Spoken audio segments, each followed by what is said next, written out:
can't keep his phone. Have you guys seen eSports and the E-League? I don't know if that's sports, but it's great mind savvy. I have not seen it, Ernest. I have seen it.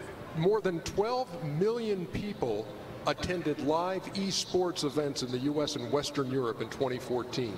And we had a couple of games played today between North America and Europe. And we want to go over to the guys who have kind of called that action, and really our counterparts in the E-League would be James Bardolph and Richard Lewis and Duncan Thorin Shields. Fellas, how'd it go today?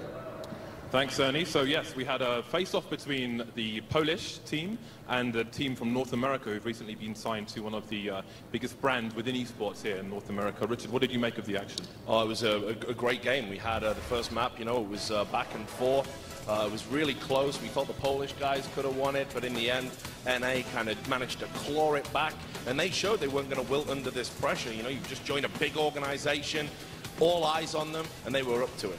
Yeah, I mean, the first map really was it, because this was the one where we expected lounge gaming. The Polish guys were favoured, but you saw grit and you saw class from the guys from Optic. They took the map away from the Polish guys, and then on their map, took care of business, big-time win, took this series 2-0, and deservedly so. They were the better team. They take their spot in the E-League.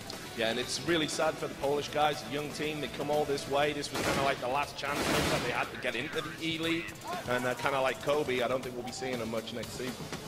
So Optic move on to an opportunity to win a share of $1.2 million in the E-League the first season in 2016. So, Richard, do you have any final thoughts?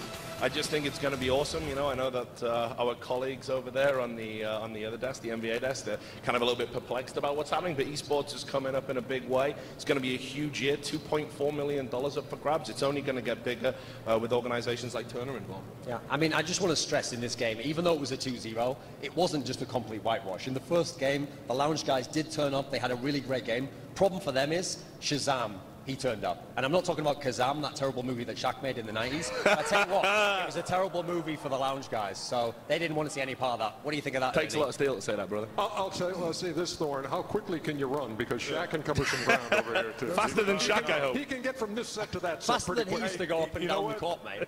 That was kind of funny, David Buckham. Hey, you know what? I met those guys earlier. They're very nice guys. And I wouldn't say we're perplexed about it. We're very curious about it, and I appreciate the insight today. Since you guys think it's a sport, we'll challenge you guys in a couple weeks. Any game you want, you come to any game.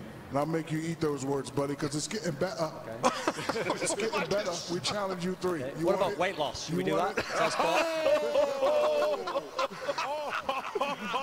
What about muscles? What about boxing when I come over there and punch you?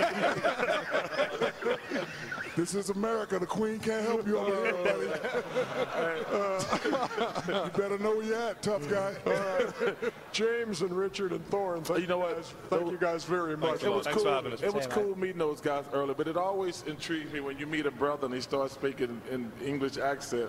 Why? Because you don't normally see brothers speaking in English accent, fool. If you live in London, you see it all the time. Well, you don't live in London. My wife is from, I go there all the time. And she don't speak like that. She does speak. What are you talking about? That's like going and saying, it's like going to the South and seeing a brother speak Southern. Like, that's what they speak in the South. They Southern. What does his wife speak, Chuck? She said, your wife does not sound like she's from England, number one. What does she speak, Chuck? She hides it very well. Oh, my gosh. My God. But you're saying if you go to London and you hear someone speak with an English accent, you only expect that person to be white? What are you talking about?